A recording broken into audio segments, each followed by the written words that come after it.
Hello, welcome to All Ages Story Time. We're doing stories this summer from Beatrix Potter stories. And this week we have a story called The Tale of Johnny Town Mouse. Johnny Town Mouse was born in a cupboard. TImmy WIllie was born in a garden. TImmy WIllie was a little country mouse who went to town by mistake when he got stuck in a big basket, in a bushel basket. The gardener sent vegetables to town once a week by carrier, and he packed them in a big basket. The gardener left the basket by the garden gate so the carrier could pick it up when he passed by. TImmy WIllie crept in through a hole in the wicker of the basket, and after eating some peas, his tummy was so full he fell fast asleep. He woke up in a fright while the basket was being lifted into the carrier's cart. It was pulled by a horse. Then there was the jolting and the clattering of horses' feet, and other packages were tossed in. Mile after mile, jolt, jolt, jolt, and TImmy WIllie trembled amongst all the jumbled up vegetables. At last the cart stopped at a house where the basket was taken out and carried in and set down. The cook at the house gave the carrier his money, and the back door banged and the cart rumbled away. But there was no quiet in the kitchen. There seemed to be hundreds of carts passing by. Dogs barked, boys whistled in the street. The cook laughed. The parlor maid ran up and down the stairs. There was a canary that sang like a steam engine. And TImmy WIllie, who had lived all of his life in a garden, was almost frightened to death. Poor TImmy WIllie. Eventually, the cook opened the basket and began to unpack the vegetables. And out sprang the terrified TImmy WIllie. Up jumped the cook onto a chair, screaming, "A mouse! A mouse! Call the cat! Call the cat! Fetch me a poker, Sarah!" TImmy WIllie did not wait for Sarah with the poker. He rushed along the board until he came to a little hole, and in he popped. He dropped half a foot and crashed into the middle of a mouse dinner party, breaking 3 glasses. Who in the world is this?" inquired Johnny Town Mouse.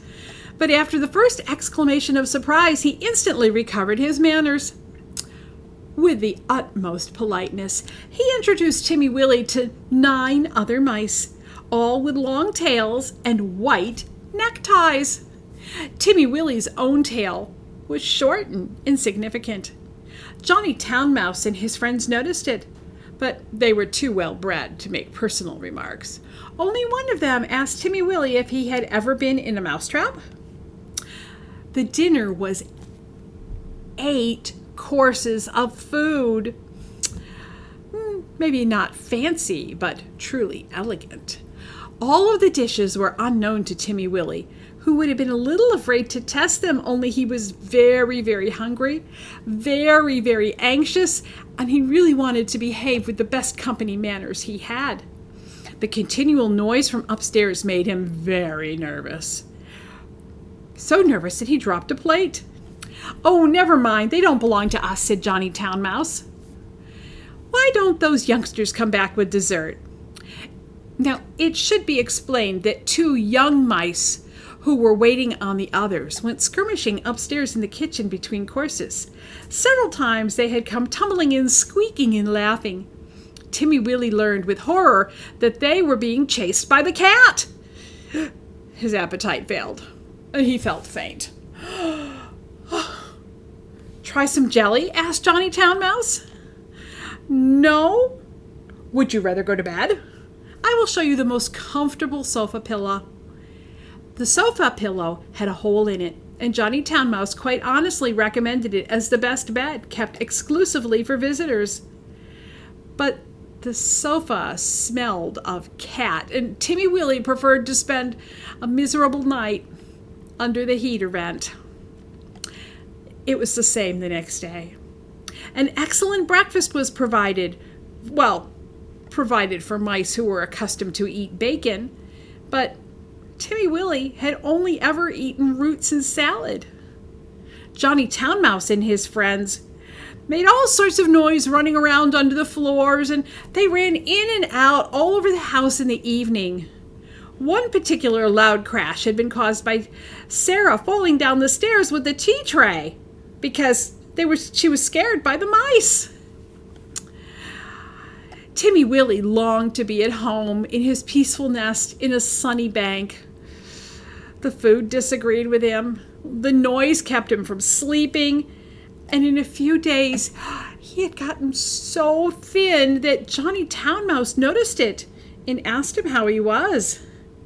He listened to TImmy WIllie's story and inquired about the garden. "Well, it sounds like rather a dull and boring place," said Johnny Town Mouse. "What do you do if it rains?" "Well, when it rains, I sit in my little burrow of sand and I shuck corn and I store seeds. I peep out at the blackbirds and my lawn, and my friend Cock Robin comes over. And when the sun comes out again, you should see my garden and the flowers. Roses and pansies.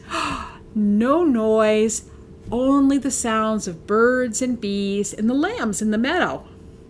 "There goes that cat again," exclaimed Johnny Town Mouse when they had taken refuge in the coal cellar. He resumed the conversation. "I confess I am a little disappointed. We have tried to entertain you, Timothy William." "Oh, yes, you have. You have been most kind, but I don't feel well at all," said TImmy WIllie.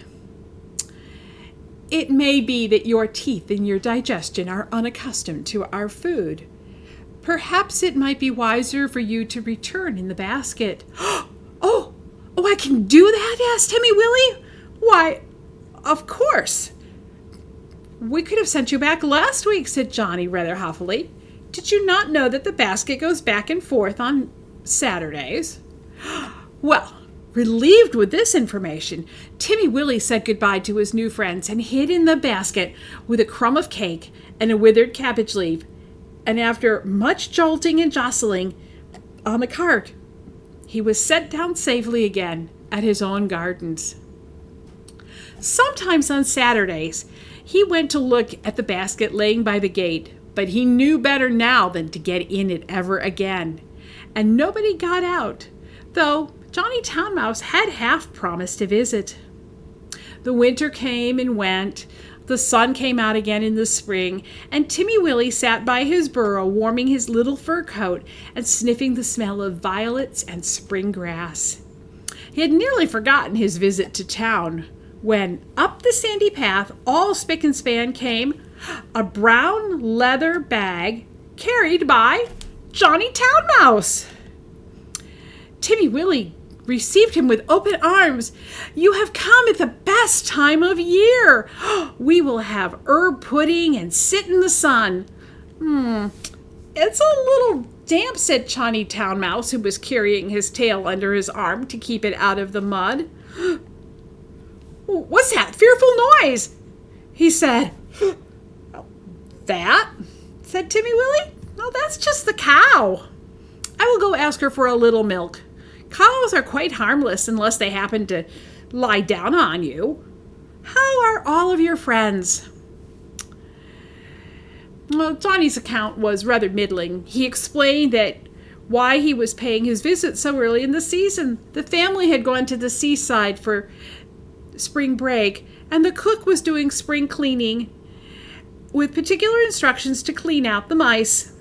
There were 4 kittens now, plus the big cat, and, well, they'd killed the canary.